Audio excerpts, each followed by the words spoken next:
wambikiye ubukwe wogejwe wogejwe haleluya watunganijwe n'amaraso Imana ishimwe ntabwo yakubahisha amaraso Yesu nyamara yawera soma ijambo ry'Imana turasoma abiri twihuta urwandiko Pawulo yandikiye Abaefeso igice cya 3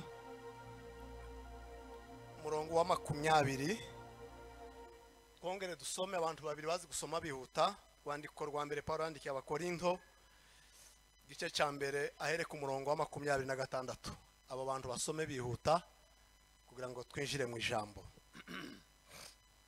so igice 3 kuri kanga 20 nuko ibasha gukora ibiruta cyane ibyo dusaba ndetse n'ibyo twibwira byose nkuko imbaraga zayo ziri zidukoreramo amen. Bakorinto haravuze ngo muzirikane guhamagarwa kwanyu bene data yuko ab'ubwenge bw'abantu bahamagawe atari benshi n'abakomeye bahamagawe atari benshi n'imfura zahamagawe atari nyinshi. komeza ni Abakorinto wa mbere igice cya mbere umurongo wa 26. komeza ahubwo Imana yatoranije abaswa bo mu isi yego ngo ikoze isoni abanyabwenge kandi yatoranije ibinyantege nke byo mu isi ngo ikoze isoni ibikomeye yego kandi n'ibyoroheje byo mu isi n'ibihinyurwa n'ibitariho Imana yarabitoranije ngo ihindure ubusa ibiriho kugira ngo hatagira umuntu wirata imbere y'Imana yego nibaha kuba muri Kristo Yesu waduhindukiye ubwenge buva ku Mana naho no gukiranuka no kwezwa no gucungurwa kugira ngo yego bibe nk'uko byanditswe ngo uwirata yirata Uwiteka amen. amen. Tugiye kuganira ijambo ry'Imana niyo teme batanze aba bagize iyi ministeri. Imana ibasha gukora ibiruta cyane ibyo twibwira n'ibyo dutekereza. Turaza kubivuga mu kanya gato. Ibiruta cyane ibyo twibwira ni ibiki, ibiruta cyane ibyo dutekereza ni ibiki, cyangwa se umuntu azatekereza iki. Mbere yuko tujaho reka tuvuge incamake y'uru rwandiko rw'Abaefeso kugira ngo tuze kugera kuri ririya jambo twumvise icyo Pawulo yashakaga kuvuga muri uru rwandiko. Abahanga mu byanditswe byera bamaze gusoma uru rwandiko rw'Abaefeso nk'umutima w'inyandiko za Pawulo barwise amazina y'igitangaza. Umuhanga umwe yararusomye aravuga ngo urwandiko rw'Abaefeso ngo ni umwamikazi w'inyandiko za Pawulo, Marikiya wa nyaraka za mtume Pawulo.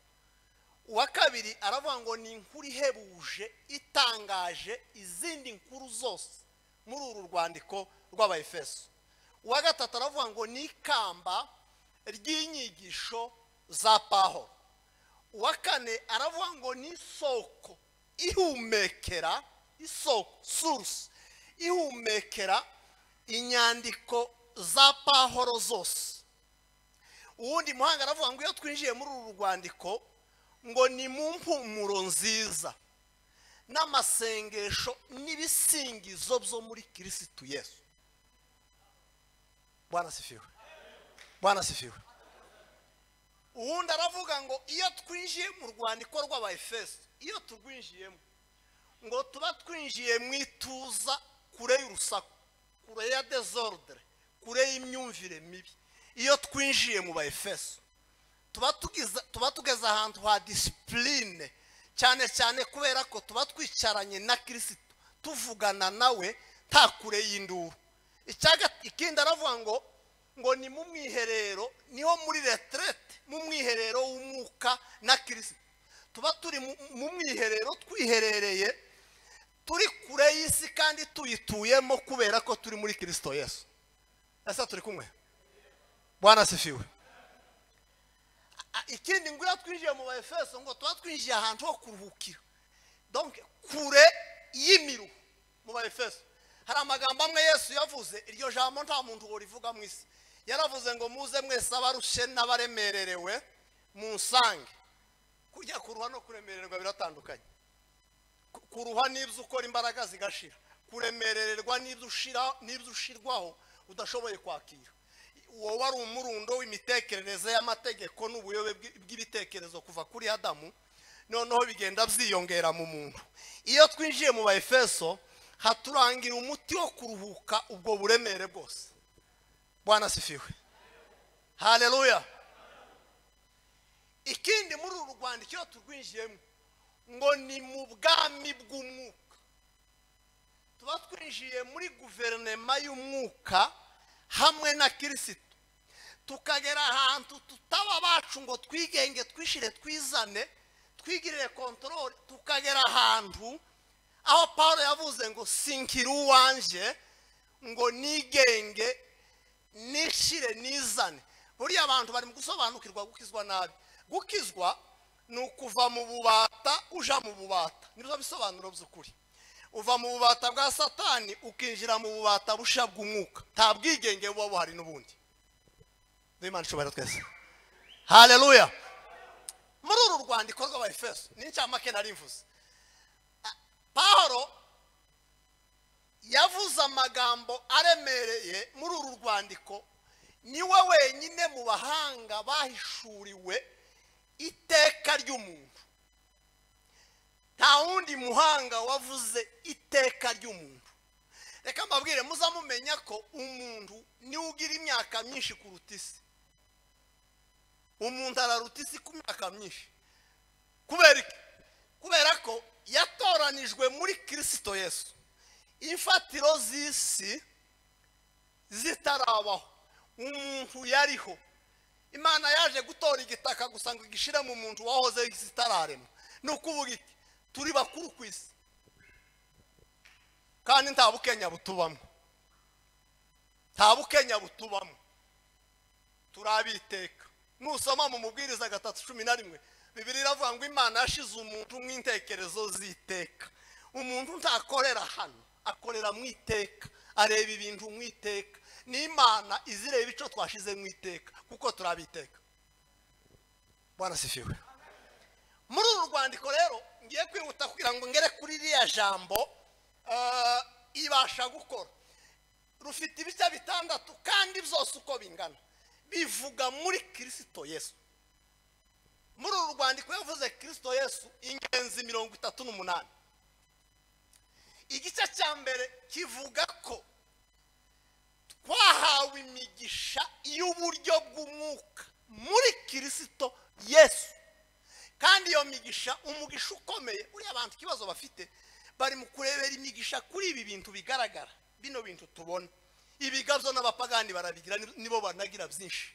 Ariko umugisha ukomeye ni ugutoranwa muri Kristo kugira ngo tubabera turabaziranenge imbere yayo tutariho umugayo. Haleluya. Igice cya kabiri kivuga ubuntu bwo muri Kristo Yesu. Ejo naza soma iki gitabo, hari umwanditsi umwe wavuze ngo Imana yakoze igitangaza. Hari ikintu bita mu Kigiriki ngo ni kenosis. Kenosis ni ukwishuranura. Imana yakoze igitangaza, yazanye ubumana bwayo ibucuranurira mu mubiri udafitanye isano n'uwa Adamu, kugira ngo uriya mubiri Imana izabone uko ikora operasiyo y'icyaha igicireho iteka mu mubiri. Tugire gutya. Bwana asifiwe. Imana ikora kenosis, kwicuranura. Marayika yabwiye Mariya ngo urabyara, ariko reka nohereza umwuka aje gukereya umubiri mu nda yawe udafitanye isano nawe. Nicyo cyatumye biology iburirwa irengero mu ivuka rya Yesu. Imana ishobora twese. Kubera ko ayo makuru ya biology yahisanyika kugira ngo Imana inyure mu nda y'umugore itazawe n'umugabo, kugira ngo uriya mubiri uzokireho icyaha iteka. Bwana sifiwe. no ni kenosis. Imana ngo imara kubikora iratuzana natwe itugira anastasis. Anastasis ni ukugutuza mu buzima, ikagutuza mu bugingo, ikagushira kure y'urupfu. Ni ukugira umu anastasis. Nicyo bishaka kuvuga. Iya Paulo avuga ngo namwe yarabazuye. Haleluya. Abashaka kuvuga abanyamahanga, mwebwe abari barapfuye muzizi ibicumuro by'ibyaha byanyu. Yagera hepfo akavuga ngo natwe twese twahoze muri bo abayuda. Buriya abanyamahanga duhe Imana icyubahiro. Abanyamahanga rivugwa mu magambo abiri. Umunyamahanga ni umuntu utari umuyisiraheli. Kabiri ni umuntu utizera. Nimba abayuda batizera ni abanyamahanga mu buryo bwo kutizera. Noneho Paulo aravuga ngo natwe twese twahoze muri abo ngo dukurikiza izo kamere y'imitima yacu yifuza, ariko Imana nk'uko ari umutunzi w'imbabazi. Kundi imbabazi, imbabazi ni ugutanga ubuzima hari hateganijwe urupfu. Imbabazi zazivuguruza kutabaho zikazana kubaho. Igice cya gatatu rero twasomye, Bwana asifiwe. Iki gice kivuga ubwiru bwo muri Kristo Yesu. Paulo yakoze igitangaza, yaravuze ngo nahishuriwe ubwiru ngo ubw'abana b'abantu bahishwe mu bindi bihe. Ngiri banga rituma ibasha gukora ibiruta cyane ibyo twibwira n'ibyo dutekereza. Iri jambo turyumvikaneho. Abantu benshi batekereza ibintu iyo turisomye turijana muri vi isanzwe, ariko reka turijane mu mwimerere wacyo. Bwana asifiwe. Nahishuriwe ubwiru, mysterion, ibanga igihishwe, igipfunyiswe, ikitaramenyekana, ikintu kiri ahantu abantu batazi. Ngo jewe Paulo nararihishuriwe ngo yuko abanyamahanga nabo, igitangaza kiragwira, ngo ari abaragwa baraganwa natwe iby'agakiza muri Kristo Yesu. Ngo nibanga ryari ryarahishwa abayuda ngo bibatera gukora igikuta.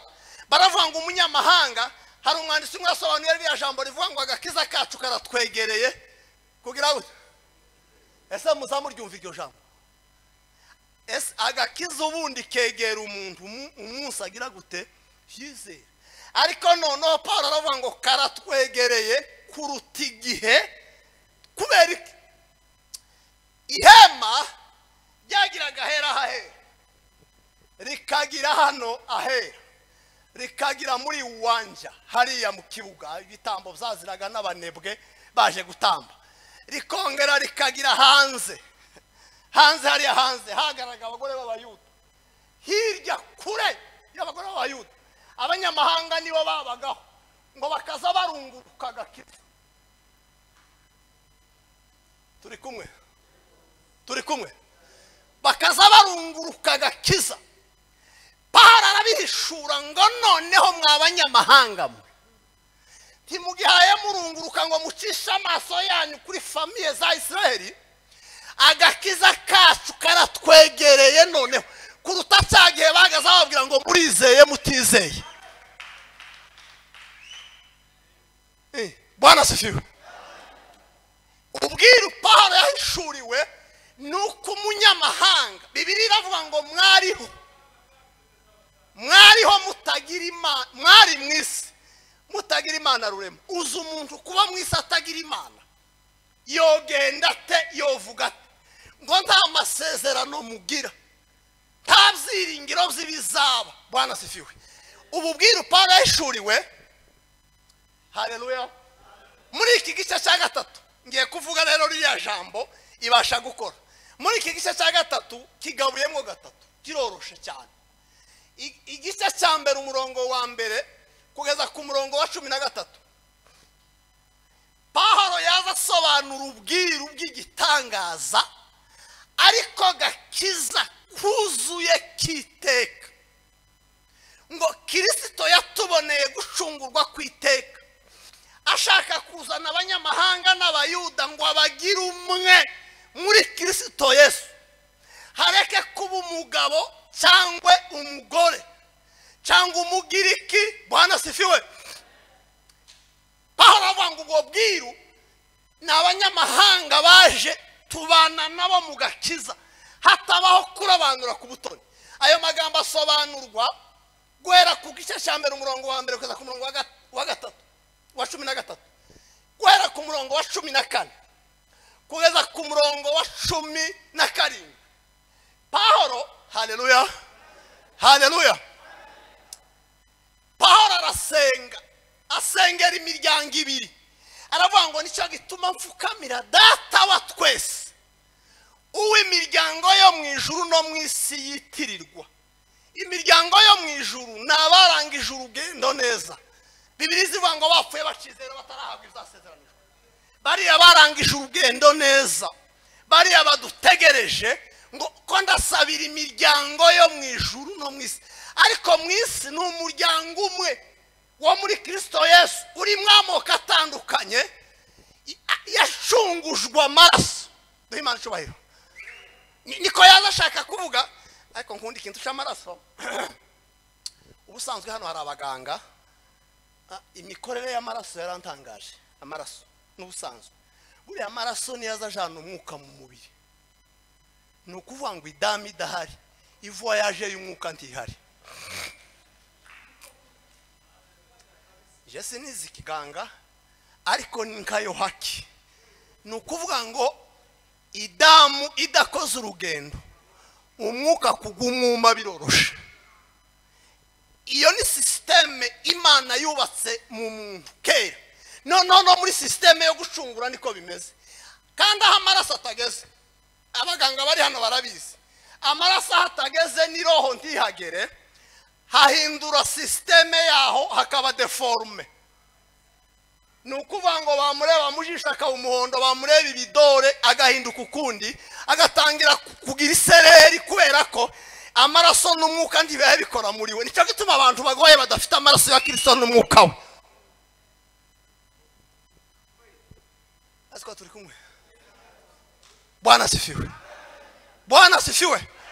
Pawulo aravuga ngo iyo miryango ubundi amaraso niyo azajana intunga mubiri mu mubiri. Timubizi se?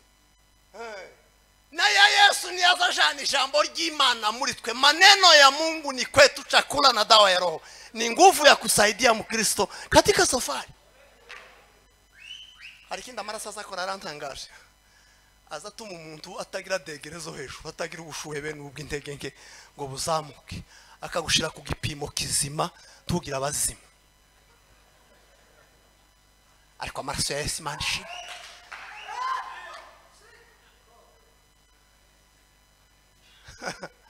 Bwana sifiwe. Azaregera umuntu akagushira ku rugero, akakuregera mu bitekerezo, akakuregera mu bwenge, akakuregera mu myumvire, ukaba umuntu ushitse kandi ugeze ku kigero cya Kristo. Iyo umuntu adafite amaraso n'ubusanzwe famiye zazigorwa.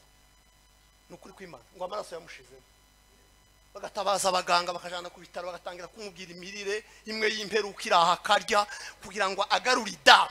Aya Yesu ntazashaka imirire, arahagije ku buzima bwacu. Haleluya. Twagizwe famiye imwe, niyo Pawulo yazashaka gusengera ngo agere ku murongo wa 18 n'umurongo wa 19. Arifuza asabira ya miryango ngo muhabwe imbaraga zo kumenyera, gnosis, muhabwe imbaraga zo kumenyera hamwe nabe. Tugiye kugera ku ijambo ryacu. Muhabwe imbaraga zo kumenyera hamwe nabe. Umurambararo, ubugari bw'Imana. Imana sinzi. Yobu na Dawudi nibo bagerageje kuko kuyivuga. Habe na Pawulo yarayivuze umunsi umwe ngo iyo nyine gusa niza yambara kudapfa muri yo. Ngo iza yambara umucyo nk'umwitero, ngo ikaba mu mucyo wakategerwa, ngo se ninde wigeze kuyireba? Ni igihumbi. Ngo yija gutabara be, ngo izigendera ku mababa y'imiyaga. Ngaho uzopime kugenda habe n'ubwo wogira itabiyo. Wogendera ku mababa y'imiyaga bigakunda.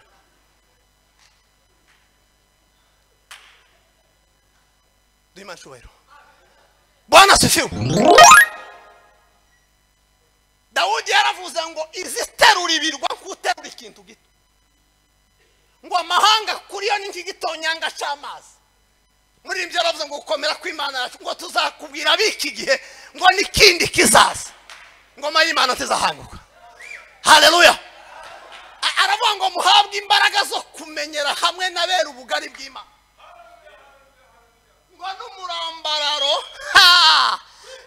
ngo w'ikijepfo mumenye ukuntu Imana yamanutse niwo murambararo w'ikijepfo ikaza mu isi ikicuranura ikaba umuginosis, ikazana ginoze muri twe ngo tubashe kugira ubumenyi tudakura mu mashuri, ubumenyi tudakura mu babyeyi, ubumenyi tutigishwa n'ubihe, ubumenyi mvajuru buduhishurira kumenya ubugari n'umurambararo w'ikijepfo n'umurambararo w'ikijaruguru. Urukundo ruzamuka urwo dukunda Yesu, umurambararo wo kugenda n'umurambararo noneho ngo mumenye urukundo rw'Imana ruruta uko rwamenywe. Haleluya. Haleluya. Nimukora ibyo ngo Imana ibasha gukora ibiruta cyane ibyo dutekereza n'ibyo twibwira, kuko imbaraga zayo zidukoreramo. Ni ibiki? Ni biriya twasomye mu Bakorinto.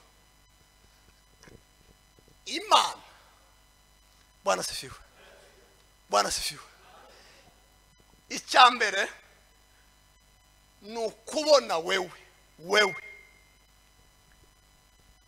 ugirirwa ubuntu ugahabwa ubwenge bw'Imana muri wowe wari umuswa. Ibyo birenze ibyo utekereza n'ibyo wibwira, kuko filozofi yawe igarukira mu byo ureba. Kwizera kukagenda mu byo tutareba, kuko imikorere yo kwizera logike y'umuntu igizwe n'ibyo umuntu areba. Ibyo utareba ntiwobyemera kuko nawe ufite ihakiri ifite aho igarukira. Ariko noneho kwizera kugendera ku murongo usumba ibyo dutekereza n'ibyo twibwira. Bwana sifiwe. Tekereza umuntu w'umuswa datashimwe. Mutekereze ngo Bibiliya avuga ngo muzirikane guhamagarwa kwanyu bene data, kuko abanyabwenge batoranijwe abo ni Abagiriki. Nibo yazashaka kuvuga, nibo bari bafite filozofi kandi bagasuzugura Yesu.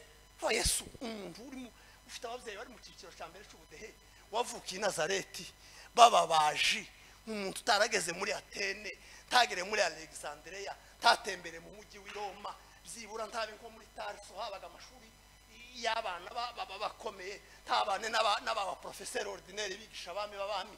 None yoshungura abantu gute? Buriya muntu yoshungura abantu gute? Paulo aravuga ngo twebwe Imana yakoze ibirenze. Haleluya. Imbaraga z'Imana iyo zitugezemo zitwereka ukuntu twarabaswa, Imana ikadutoranya ngo ikoze abanyabwenge isoni, igashira umuswa mu imbaraga zayo. Nicyo kirenze icyo dutekereza nicyo twibwira. Tekereza imbaraga z'Imana zashizwe muri wowe, umuswa utaruzwi nk'igifu. Imana ikazana imbaraga zitagira akagero, ikaza ikazirunda muri wowe z'ubwenge bw'igitangaza. Temukaza mubwira ngo gukora ibirenze badutekereza no kukubakira ama etaje cyangwa kuguha abasayidizi n'ibindi bitekerezo byaho. No, ibyo siko bimeze. Ibyo ni utuntu duto. Paulo yaravuze ngo ubwo itimanye Kristo ikamutanga ku bwacu, izabura ite kumuduhana n'ibindi. Buriya rero mureke tubanza tugaruke muri Kristo Yesu, tubanza tureke ibindi byo ni petit problème. Kandi ibyo habe n'abadasenga bazabishakisha bakabibona, kuko birizi bangwa Imana izivubira babi n'abeza imfura y'umusha. Ibyo Imana yaremanye umuntu gukora, kandi ngo nakora abona ipesa nta kibazo kirimo. abadakora baba bafite satani kurya iba yabagendereye muzamukura nico twaremewe ariko ikintu gikomeye twahawe ubwenge haleluya haleluya ubwenge bwo kubasha gusobanukirwa ko Imana yagutoranije itugira abantu b'abanyabwenge turabaswa Imana ishimwe ko twasinze urugamba tutarwanye twasinze urugamba tutarwanye cyo ni kimwe icya kabiri ni umuntu wari ukwiriye gushirwaho iteka agahabwa ubugingo bw'iteka ibyo ni ibirenze kure ibiruta cyane ibyo twibwira umuntu guhabwa ubugingo wari ukeneye hari amagambo narimo soma icyaha cyitwa ngo ni hamatiya guhusha intego warangiza ukayibura hakaba ikindi cyitwa ngo ni anokiya gucurika ibintu kuba mu buzima bw'akavuyo hakaba irindi jambo ryitwa ngo ni umuginoya kubinjije ku by'Imana ukaba umubandi ku bya satani Imana Bwana sifiwe Imana ikora igitangaza gikomeye iduha ubugingo bw'iteka ibyo ntabwo twabitekerezaga dupfuye ariko muzi ubugingo kurya nta bukenya buba mu bugingo iyo kamera yateye intekerezo zawe inkunga yo gushaka kureba ubukenya muri wowe iyo mitekerereze ni imitekerereze y'inkunga ya kamera ipfuye ariko ukuri kw'ijambo ry'Imana nta bukenya buba mu bugingo Bibiliya iravuga ngo ufite uwo mwana afite iki bugira gute siko mutaye mubiyongera neza ko mwanyamanjije afite ubugingo bugira gute buhoraho ni ukuvuga ngo nta gukenyuka kuba mu bugingo ni ubugingo buhoraho none se ikidahoraho cyosimbura igihoraho uwitegereza uwo mwana akamwizera afite ubugingo buhoraho kandi data azamuzura ku munsi w'amateka twahawe ubugingo buhoraho icyo kirenze icyo dutekereza n'icyo twibwira ikindi twahawe ijuru tutarikoreye kandi mureke mbabwire muri uyu mugoroba kuri kwa Bibiliya tuzoja mu ijuru turi benshi abantu bazabifobza sinzi ukuntu babaye mu byashuwe yaravuga ngo Yohana yabonye ngo abantu benshi umutata bashaka kugira gute seko mudaye musubiza ngo bavuye mu moko yose n'indimi zose n'imiryango yose ngo bahagaze imbere y'Imana ikizima kiramubaza ngo bari urabazi Yohana ati reka da nakoze za karikire mentale na za karikire ekiri zatakaye ikizima kiramubwira ngo reka mbakubwire bariya nabavuye mu isi y'umubabaro kandi ngo bejejwe mu maraso ya Kristo ngo abo nibo bazagendana n'Imana yabo iteka sanga ngo ariko ngo se nakanga ngo azoja mu ijuru nakuri yazamera ijuru ni igipango cy'iwanyu ni ijuru rya Yesu sirya cyangwa ariko ubunebwe ugasanga abantu Bwana sifiwe ese ko turacari kumwe biri hafi gusoza ngo ariko ngo nakabari kuvuga ngo ese ngo ijuru buriya reka mbabwire abantu benshi baraguye bagwa mu kutizera no gucira abandi imanza ntabwo Imana ntiyaduhamagariye jijema no ibasha gukora ibiruta ariko uzi kugenerwa ijuru utararikoreye ukaja mu ijuru impanda yavuga ukagenda ugahabwa ubugingo bw'iteka utarigeze urikorera nta gahunda wigeze ugira y'ibindi bitekerezo bindi data wo mu ijuru akaza gusa akakugenera ijuru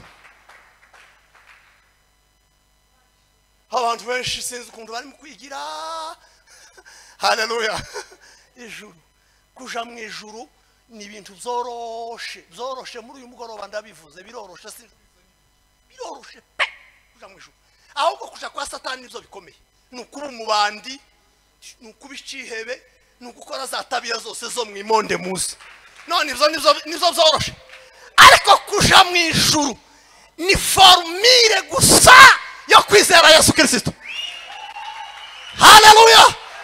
Ibyo biruta cyane ibyo dutekereza n'ibyo twibwira. Izo ntekerezo umunsi zose zikara mu ijuru. Umuririmbyi wavuze ngo watakusanyika wengi waliookoka huku, mateso na kufa, shida na giza hawataviona kamwe, ngo ya kale yamekwisha, ngo tazama yote ni mapya. Ariko tuzaba mu munezero w'iteka. Imana cyubahiro. Imana yatugeneye ijuru abizera Kristo Yesu. Kundira ijambo kwizera tuzoja mu ijuru. Ibyo nibyo birenze ibyo dutekereza. Nkawe reba ifamiye ukomokamo, urebe n'ibizazi byanyu amakereri byagiraga, nawe ubwawe wirebe ukuntu wari umeze. Izo mbabazi zagute gupfa uzimenyeshe maze nkwiringire. Izo mbabazi zagute gupfa uzimenyeshe maze nkwiringire. Reka mbabwire ibasha gukora. Iyo ni intambwe ya mbere naza mvuga ko ibasha yatugeneye ijuru ry'iteka. Ibindi ni ibisanzwe. Ibasha gukora ibirenze ibyo umuntu atekereza. Mbaye example iyo ni intambwe ya kabiri. Ana yasabye Samuel imuha 5. Birenze ibyo yazateka, ntiyazayibwira ko yobyarana umwana umwe. Ariko kubera ko izibasha gukora ibirenze ibyo dusaba, ngo asabe Samuel imuha abandi batoto 5.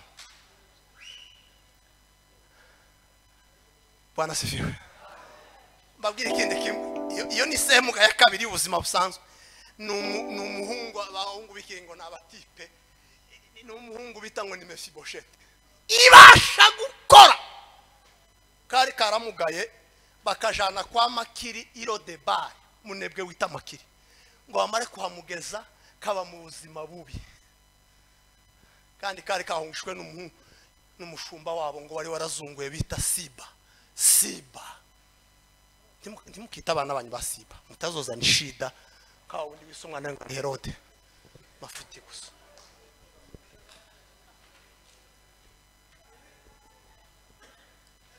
Igihe kigeze kubera ko Yonatani yakoreye Imana. Yonatani akavuga neza Dawidi, Yonatani akabana neza na Dawidi. Uzuvuga haleluya. Hari abantu muri iki gihe bananiranye, uzuvuga abandi neza, ukazuguma uzana desordre, usanga ugira iduka ry'urugambo. Uzuvuga abantu neza niko kwiza. Ushinzwe kuvuga nabi nibyo waremewe. No, Dawidi amaze kuja ku ngoma arabaza ngo ese nta usigaye, nta muntu usigaye nka Sawuli ngo mugirire neza kubwa Yonatani. Baramuvuga ngo uwo bimenya n'uriya mugabo Siba. Aramubaza ngo ese Siba nta muntu usigaye, yamamushintege. Aramubwira ngo karasigaye ariko kariyo debare kandi kahari ibiti birenge, so umuntu wo kuzi bwami. Dawidi atariko aracabaho. Imana cyubahiro. Haleluya. Ashaba. Okay. Genda umuhamagara umuzane. Ninde wamumanuyeyo? Ndati nishi. Okay, genda umuzamure. Ko data. Ibasha gukora. Ngo barakazamura n'utuguru nyine tudafite program. Baramusamura. Bashika imbere ya Dawidi ariko mutekereza ahantu yarageze. Aravuga ngo ndi nkande umeze nk'intumbi yacagitungwa kiza kirara hanze. Byibura ntiyavuga n'intumbi y'inka n'ubuzogose, ariko aravuga ngo ni intumbi y'imbwa. Mwumve kwatura ico gitungwa umuntu akavuga iryo zina ngo ni intumbi y'imbwa. Dawidi abona ko ari imibabaro imuvugisha ayo magambo. Aramubwira ngo si Mephibosheth umva amakuru meza. Imana icubahiro. Haleluya. Ibasha gukora. Aramubwira ngo witinya. Jambo ryiza. iri jambo witinya rivuga inshuro 365 buri munsi Imana izikubwira ngo witinye. Muri mu gutinya iki cyo muri mu kugira ariko abakristo bagira ubwoba ntimwizeye Yesu n'amahimba umuntu yoza aramukanya n'undi akaba ava umusonga bamuzamukanye muri party ibyo bintu ntabwo ari byo makubeshya gusa twamara tukaza tukanezerwa turabakristo turaja mu ijuru ugira ubwoba Bwana sifiwe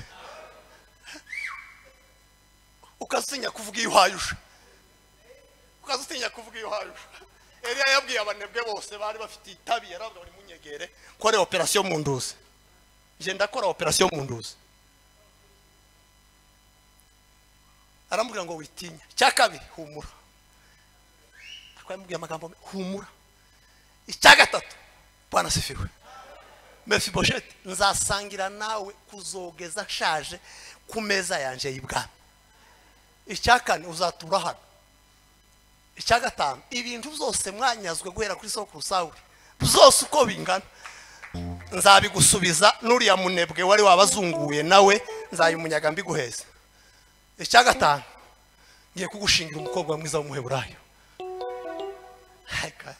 ibasha gukora ibiruta cyane ibyo dusaba n'ibyo twibwira kuko imbaraga zayo ziri zidukoreramo iyi imbaraga z'Imana zakugiyemo zazi kutransforma ntubeho ugira ubwoba ukabaho utaza wikanga ikintu imbaraga z'Imana iyo zakugiyemo ntuzi uvuga uko wavugaga ntuzi ugenda uko wagendaga ntuzi ubana uko wabanaga mu mafuti zazi kutransforma zikakugira intwari ibasha gukora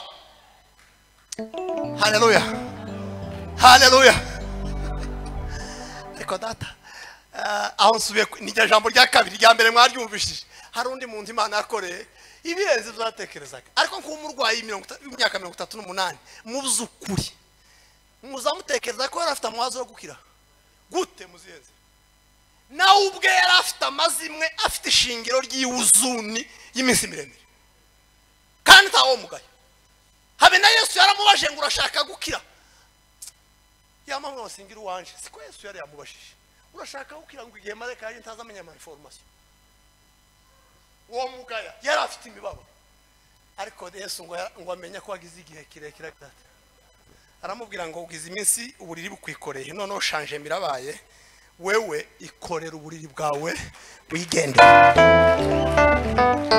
Imana ibasha gukora ibiruta cyane ibyo dutekereza n'ibyo twibwira kuko imbaraga zayo zidukoreramo zingana ufite imbaraga z'Imana zigukoreramo urara abantu baza hano bazana n'ama emotion basohoka bakaba babandi imbaraga z'Imana ariko reka mbabwire ikindi Imana yakoze ibasha gukora ibiruta muza abasore batatu mu muriro mutekereze ibico bari bashinzwe nukumasha kwizera Yesu Imana yabo ibindi ni Imana yaza yiyaranje ni gutumuri umuntu azaba mu muriro ntashe ngahe ni mu bitekereza ibasha none kandi Nebukadineza ngo yari afite abanebwe nari musoma igitabo kimwe cy'ubusobanuro kiravuga ngo hari abanebwe bashinzwe kwenyegeza umuriro hakabirindi sinda rishinzwe gutema ibiti hakabirindi sinda rishinzwe ibirego bagabo bakuze bababandi hakabirindi sinda naryo ngo ryari ryiteguye kubaterura ikabajana mu muriro murumva ukuntu bari bapangiwe ibasha gukora barasifiwe Bibiri iravuga ngo barabafata ariko nkunda ari jambo ryo kubafata ngo babashira ku ntugu zabo ese ubundi umukiranutsi ntakwira kugendera ku ntugu z'umunebwe so nibyo byiza nta bintu n'ubundi ntibari bakwiye kugendera hasi bari bakwiye kugendera ku ntugu z'abanyantege ko data mu ijuru agira neza kabisa ngiye gusoza ngo barabateru ngo baje kuhagera ibasha gukora umuriro utwika bari babazanye babasore bawugendamo buriya rero ntimukaza mutinya umuriro muza mutinya igitera umuriro kubatinya ni gitangaza umuntu tuzoba mu muriro ariko ntituzasha Bwana sifiwe. Ibasha gukora reka zose muri aya magambo Pawulo avuga ngo ibasha gukora ibiruta cyane ibyo dutekereza n'ibyo twibwira ikurikije imbaraga z'Imana zidukoreramo ziruko zingana. Izo mbaraga umva uko zatugize muri Kristo zose ibintu 8. Cyambere twaremewe muri we. Izi mbaraga zazituzana zikaturema ariko zikaturemera muri Kristo Yesu nimwo twaremewe. Turabo yaremye ituremeye imirimo myiza muri Kristo Yesu. Kandi Imana yaremye mu buryo butandatu. Imana yaremye umuntu Adamu. Bwa kabiri nguje kurema irema umuntu imukura mu wundi. Bwa gatatu iteranya abantu babiri ngo bahure baremu w'Imana yaremye muri bo. Bwa kane Imana iremerwa mu muntu. Ko ni igihu. Ngo cyampa Kristo akaremerwa muri mwe. Bwa gatanu Kristo kandi abzara urubyaro rw'ubugingo. Biology yaburiwe irengero kabiri. Yaburiwe irengero mu ivuka rya Yesu. Iburirwa irengero ku musaraba mu ibyarwa ry'ubugingo. Urufzo kurema kwa gatandatu ngo dutegereje gucungurwa kw'iyi mibiri tuzambika ubwiza bw'iteka nta mubabaro. Izo mbaraga nisho zazikora zikuremere muri Kristo Yesu zuremwa uhindurwe. Kabiri twuzuriye muri Kristo ntabwo turi umushaga turuzuye muri we. Muzamugenda mwuzuye uko waruzuye ani muzorebe mucagati ugira ishida nkazine reka ndeka kuzitinda ntarondogora ariko imwe gusa no kuzujubangana. Iyo umuntu awikoreye uzujubangana kandi ukajubanganya n'ufite. Aka kabiri murabimenyereye ugira imikori. Abantu batuzuye nizo tabia zazibaranga zo kujubangana n'imikori.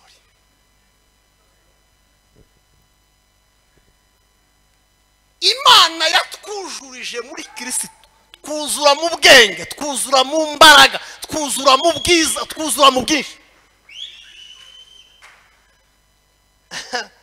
Gatatu ndakumva twubaswe muri we. Ariko kuri umunsi umwe naritekereje nawe uzawitekereza ndavuga ngo ibintu zo dukurikira imiujiza hano hirya twoshaka twobireka kuko nje ndi gitangaza nawe gitangaza. Umuntu ntagira imizi ntagira amashami yagenda ntagwe ntaho yubatse pi umuyaga ugahuha inzu zigasenyuka ariko we ntasenyuse kwize mpamvu. Imana yabwiye Yeremiya ngo ninkubaka ngo nawe uzaba wubakitse wa mwari wa Isiraheli we. Imana yaratwubatse kandi turakomeye tuzatunyeganyega twubaswe muri Kristo Yesu. Bwana sifiwe. Dunia dunia dunia imelemewa zambi ndugu wachana nayo usiangamie sipoteze uokovu wako chunguza moyo wako. Haleluya haleluya. Kane ayikanatanga twashunguriwe muri we. Gushungurwa nukugarura ikintu gitangiye ikiguzi kirenze cyagishize mu bubata. Twarashunguwe. Bibiliya iravuga ngo ukurikije amategeko ngo ibintu hafi ya byose ngo byezwaga n'amaraso ngo nkanswa amaraso y'umwana w'intama wamenwe n'Imana kezi tararemwa ngo ariko kerekanwa kumperuka yibihe ku bwacu ngo kwari ukugira ngo atubonere gucungurwa kwiteka kudasubirwamo. Haleluya.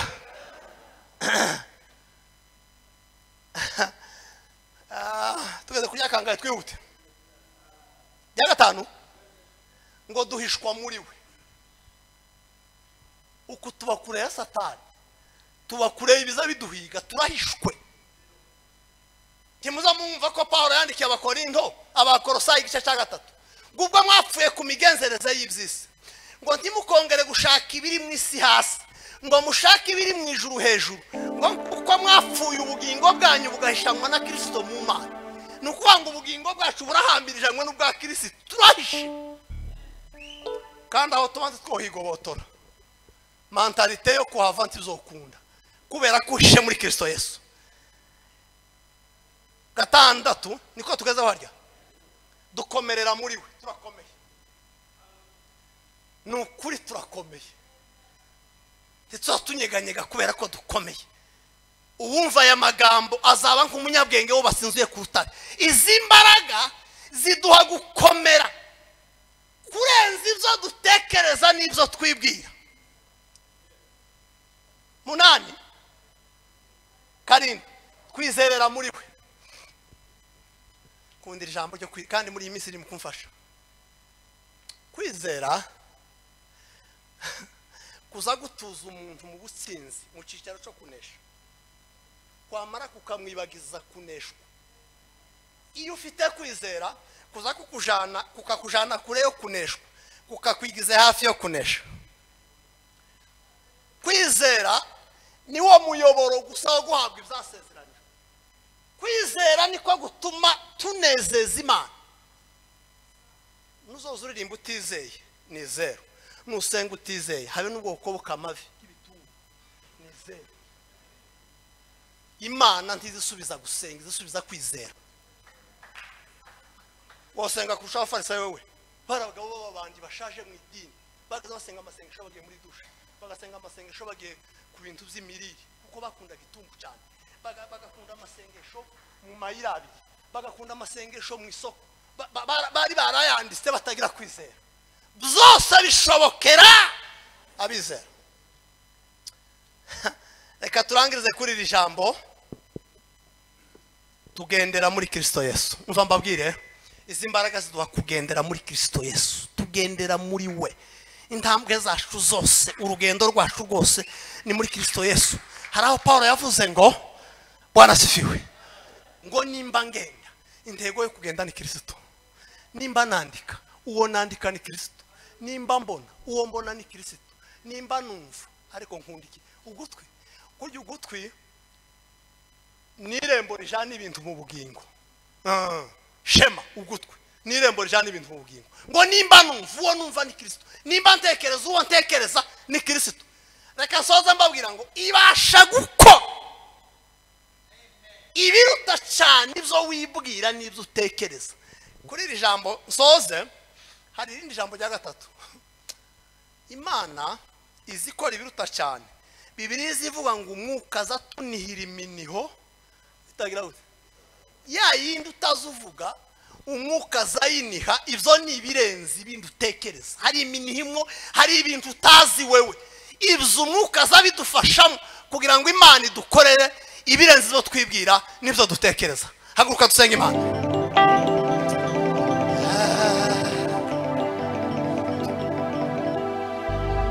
Bona ngeze mu ijuru, ubabara ukiriho, zarambura amaboko, vuge nishimwe mukiza.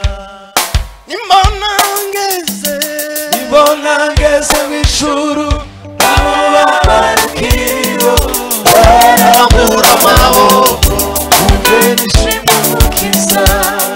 Nimbona ngeze mu ijuru, ubabara ukiriho, zarambura amaboko, vuge nishimwe mukiza. Nimba wizeye, rambura ikiganza cyawe, umenye ko ibasha gukora ibiruti by'umuryango wananiwe, ibiruti by'abaganga bananiwe, ibiruti by'inshuti zananiwe. Ya misozi iri imbere yawe, ya yindi uzutekereza ko bitagikunze, ibasha gukora. Reka dusenge. Mwami Yesu, haleluya Baba, haleluya. Ubu ni ubwoko bwawe buteraniye muri uyu mugoroba kugira ngo ubashe gukora ibirenze ibyo batekereza.